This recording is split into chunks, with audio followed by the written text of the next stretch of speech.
Hello YouTube and welcome to DadTube's garden. It's been a while. What's been happening? Well, underneath this conservatory floor there is a manhole cover, and all the sewage in the pipe that went from here out to our main drain cover was backing up underneath the floorboards. So I had to take everything out of here, take up all the floorboards, clear up all the sewage and put everything back again. And that was a job and a half, and it took a few weeks to get all the wood stuff done and the painting and everything back in. And I've been working, of course, and it's been raining, so things that are outside have been just covered up and dumped in the garden. And we've been last few days just cleaning stuff up and putting stuff back in. So the garden, what we've not been able to get to here because we're busy doing other things and not being able to get out because it's been raining, has grown a bit. So I will show you some of the nice things that are happening in the next video. But for this one, and it might be over a few nights, I'll compile it all together, but this is how to tidy up a garden.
So the chives are growing well. We're getting some flowers, but it is getting quite long and leggy. It's falling over the path and it's really blocking out the sunlight to smaller little seedlings and annuals that come up behind.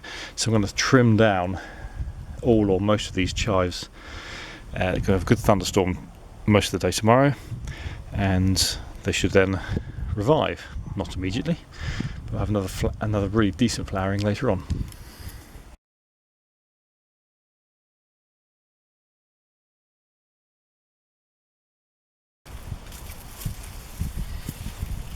Gladioli caught up in all that.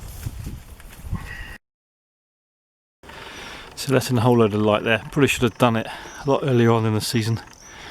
All the other flowers a chance, but they've probably, all the little seedlings have died off whilst that's been growing so thick. So that's just 3 clumps of chives. So I'll continue doing that. Won't bore you with all the details.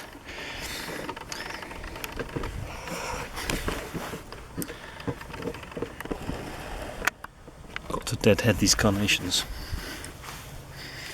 Probably take just loads and loads of it back. Do the whole lot in one go.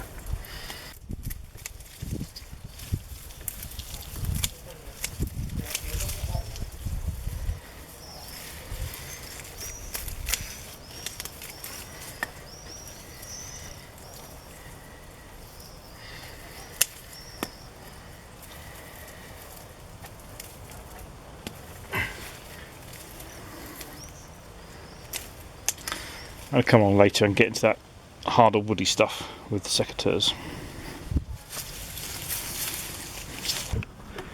You probably noticed as I was going around that the lawn was cut.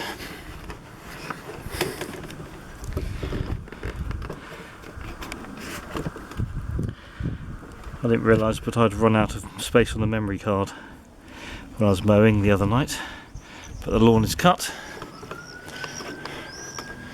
Trimmed the side of the privet.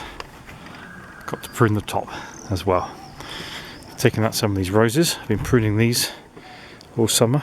They're looking really good. That's the pot rose, the patio rose. My courgettes.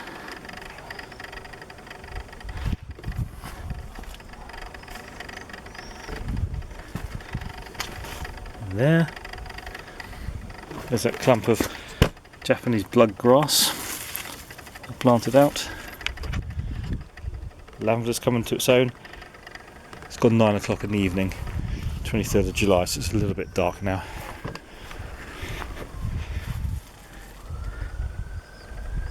Lovely white roses. And this apple tree here. Very small fruit like it was last year.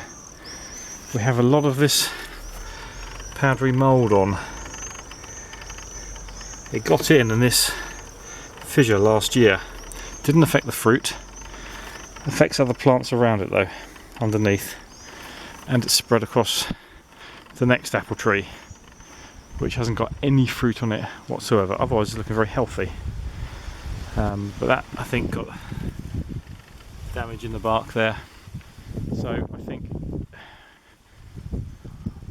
at the end of the summer they're going to be gone, and I'll get the 2 new apple trees for next year. Let's just go up and see the planter. Had a barbecue tonight and things are going well, apart from the thing I said earlier, the clematis. Bindweed is growing magnificently. Verbena, nice and tall here. And we've got oxeye daisies growing, and these cosmos. And you may remember I planted this one out before the others by a few weeks, and that is a very strong plant, so it's good to get it in the ground a bit early. So apart from that, we are still plodding on. We're trying to tidy up the garden. It's been a stinking hot week. We just finished repairing the conservatory floor. Couldn't do much in the extreme heat this week. It's cooled off today. It's going to have thunders and rain tomorrow. So I'll be inside planning. Hopefully planning my new shed. We'll get there one day. Ta-ra!